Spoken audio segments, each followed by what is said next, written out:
Canal Brasil Pátria do Evangelho, segunda palestra.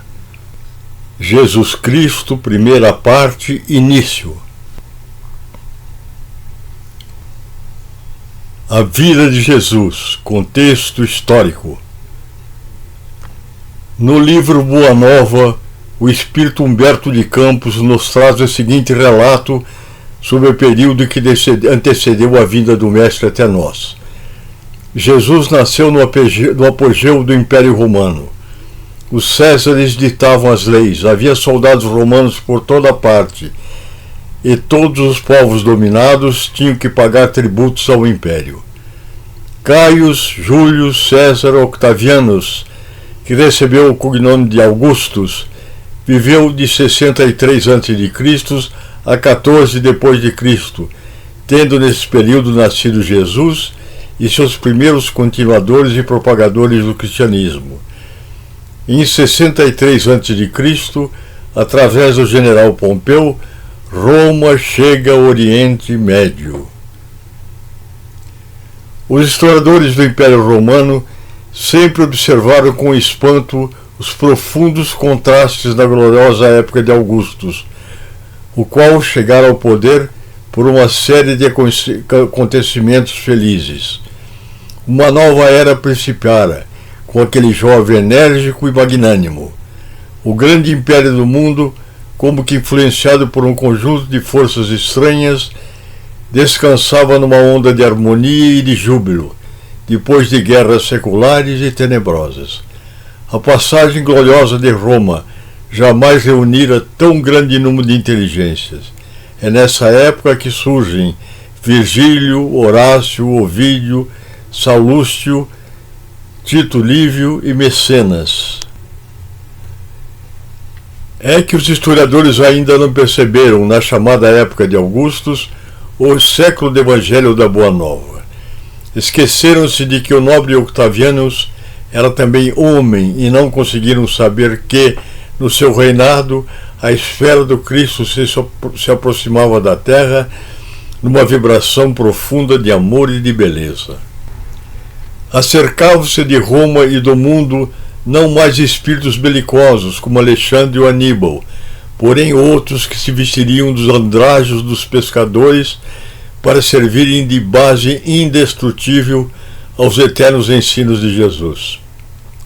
Imergiam nos fluidos do planeta os que preparariam a vida do Senhor e os que se transformariam em seguidores humildes e imortais dos seus passos divinos.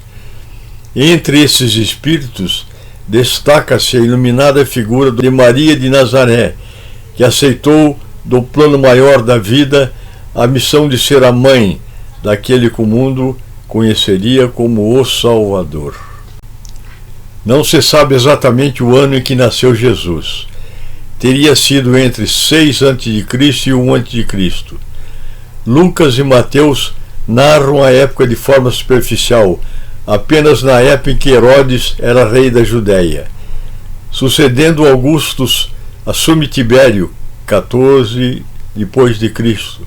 Mas qualquer que fosse imperador, as províncias só se conheciam seus delegados. No caso da Palestina, o mais famoso dentre os que levavam o nome Herodes aos tempos bíblicos foi Herodes o Grande, o qual foi o progenitor de uma grande clã, Herodes Antipas, Herodes Arquelau, Herodes Agripa. Existia no tempo de Jesus outro representante de Roma, Pôncio Pilatos, que cuidava da parte de tributação e rebeliões, enquanto Herodes cuidava mais da parte social. Tibério governou até 37 depois de Cristo. Sob seu governo, Jesus pregou e foi crucificado.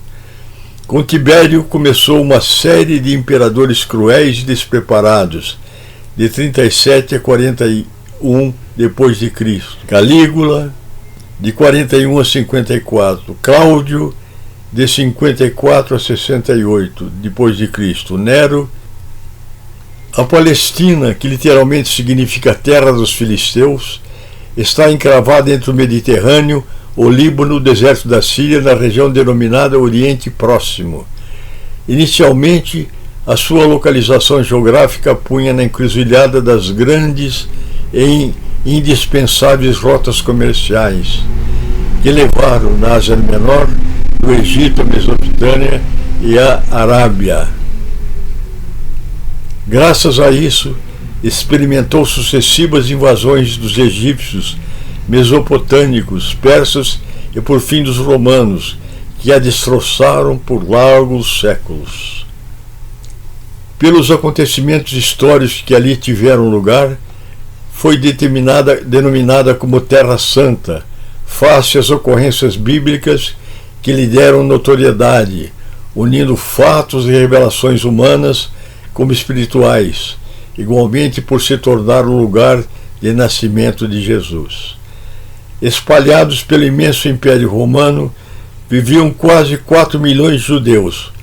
Outro milhão distribuía-se por territórios não controlados.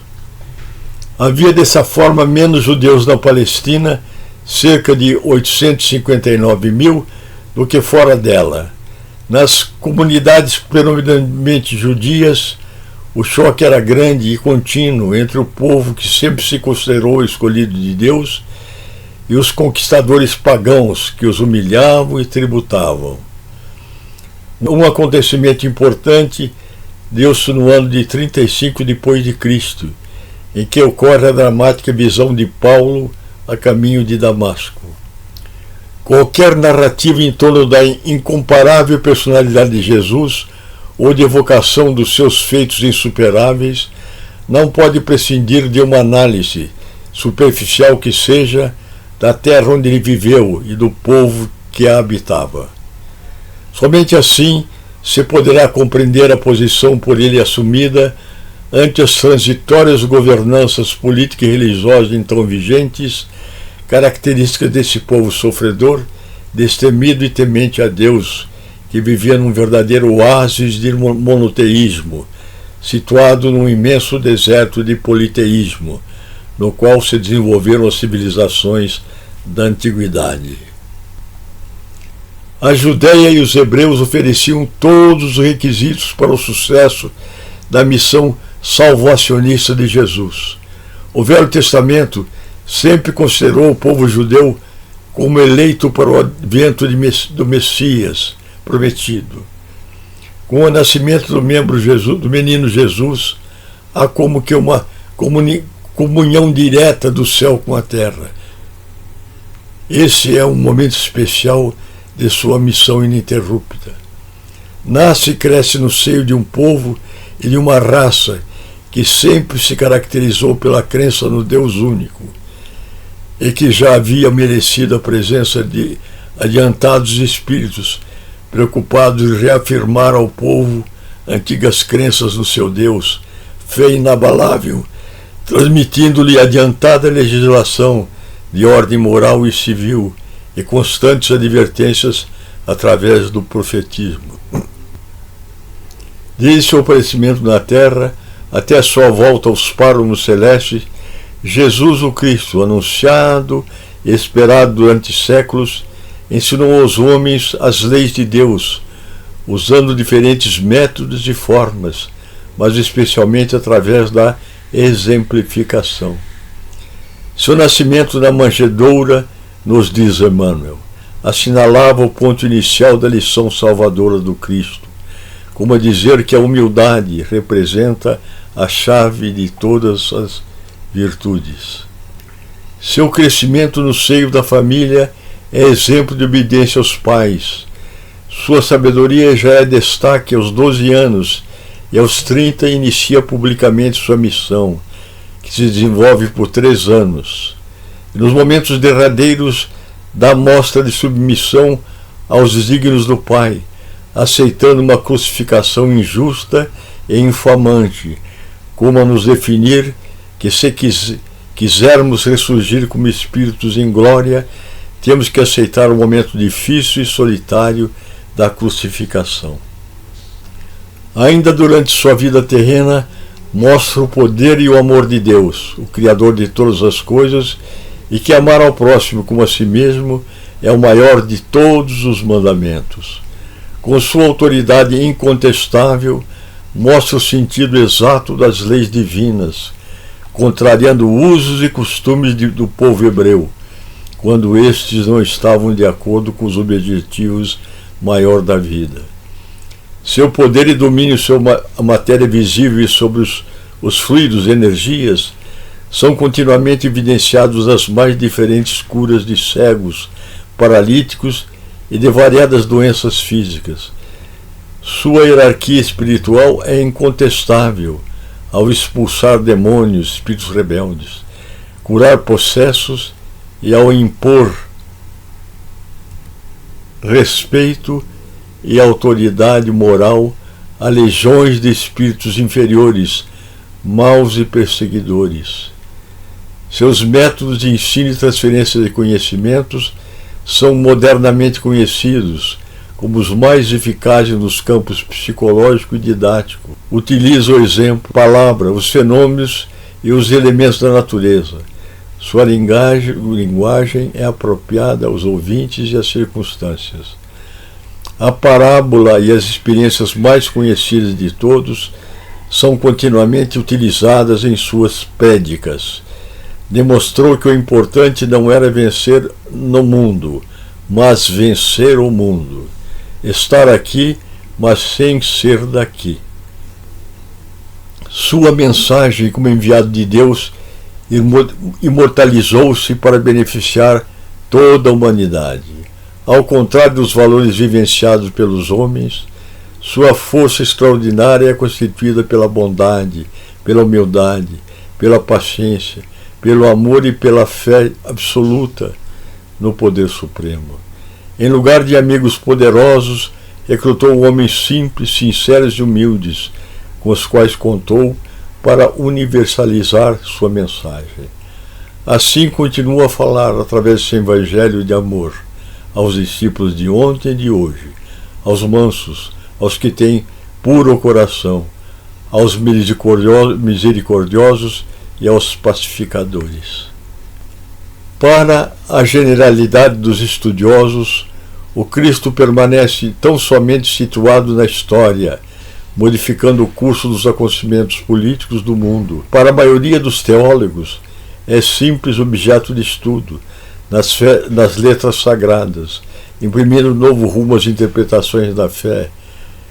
Para os filósofos, é o centro de polêmicas infindáveis, e para a multidão dos crentes inertes, é o benfeitor providencial nas crises inquietantes da vida comum. Todavia, quando o homem percebe a grandeza da Boa Nova, compreende que o Mestre não é apenas o legislador da crença, o reformador da civilização, o condutor do raciocínio ou o doador de facilidades terrestres, mas também, acima de tudo, o renovador da vida de cada um. A caminhada de Jesus até reencarnar na Terra. Deus criou todas as leis que regem o universo, dentre elas a da reencarnação, a qual aplica seus espíritos para a sua evolução espiritual, tendo em vista fazê-los chegar à perfeição. Mas para isso, eles devem reencarnar tantas vezes quantas necessárias, ou seja, retornar às existências corpóreas tantas vezes quanto necessárias, até eliminar todas as suas imperfeições. As vicissitudes enfrentadas em cada uma das existências são comumente consequência das imperfeições do espírito. Quanto menos imperfeições, menos reencarnações. Questões 132 e 133 do Livro dos Espíritos de Allan Kardec. Esse caminhar por vidas corpóreas é necessário, porque Deus criou todos os espíritos simples e ignorantes, isto é, sem conhecimentos. A cada um deu uma missão, com o fim de esclarecê-los e fazê-los chegar progressivamente à perfeição pelo conhecimento da verdade e para aproximá-los cada vez mais dele. Os espíritos adquirem esses conhecimentos no processo da evolução, passando por provas que Deus lhes impõe. Livro dos Espíritos, questão 115. Os espíritos puros fazem parte da classe mais elevada e atingiram essa posição, porque percorreram todos os degraus da escala e se despojaram de todas as impurezas da matéria, e tendo atingido a soma da perfeição de que é associativa a criatura, não tem mais que passar por provas ou expiações. Não mais sujeitos às reencarnações em corpos perecíveis, vivem a vida eterna que realizam no seio de Deus. Livro dos Espíritos, questão 113. Acreditamos que Jesus evoluiu como qualquer outra pessoa, mas em outro planeta, já que quando alcançou o patamar de espírito puro, Deus o incumbiu de ser o governador do planeta Terra. Ele então participou da formação de tudo neste planeta. Como explica Emmanuel, Jesus já se reuniu nas proximidades da Terra para a solução de problemas decisivos da organização e da direção do nosso planeta, por 2 vezes no curso dos milênios conhecidos. A primeira reunião aconteceu quando nosso planeta estava sendo formado, quando o orbe terrestre se desprendia da nebulosa solar, a fim de se lançasse tempo e espaço as balizas do nosso sistema cosmogônico e os pródromos da vida da matéria em ignição do planeta. E a segunda foi quando se decidia a vinda do Senhor à face da Terra, trazendo à família humana a lição imortal do seu evangelho de amor e redenção. Mas, muitos séculos antes de sua vinda, Jesus destinou outros espíritos, embaixadores de sua sabedoria e misericórdia, para ensinar a regra áurea: amarás o teu próximo como a ti mesmo. Por isso encontramos ensinamentos parecidos com os de Jesus, antes mesmo dele vir à Terra. Vejamos alguns exemplos. Diziam os gregos: não façais ao próximo o que se vos faça. Afirmavam os persas: fazei como quereis que se vos faça.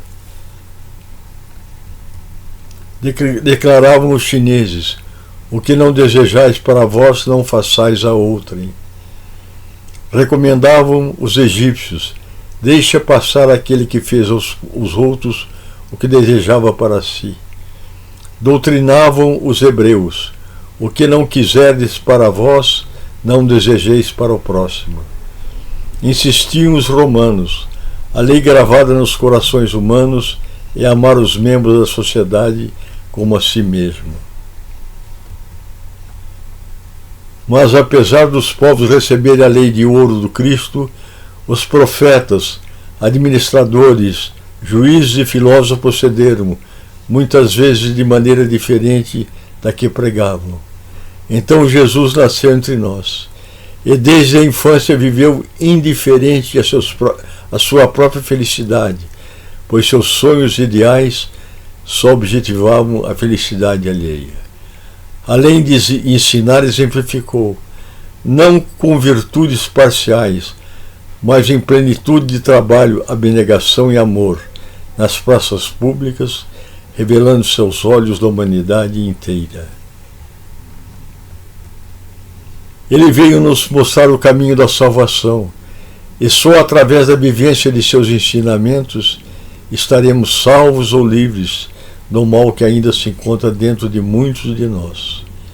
E é assim que ele aguarda que seja o homem novo, citado por Paulo de Tarso, a partir do homem velho, que somos nós. Jesus Cristo, primeira parte, fim. Olá, se você gostou desse vídeo, nos ajude dando um like ou clicando na mãozinha positiva, pois isso irá aumentar nossa importância junto ao YouTube. Se também você acredita que o conteúdo de nossos vídeos possa ser útil para outras pessoas, compartilhe com elas nosso canal. Se quiser ser avisado do lançamento de novos vídeos, se inscreva no canal e clique no sininho. Nossa gratidão pela sua ajuda e apoio. E até o próximo vídeo.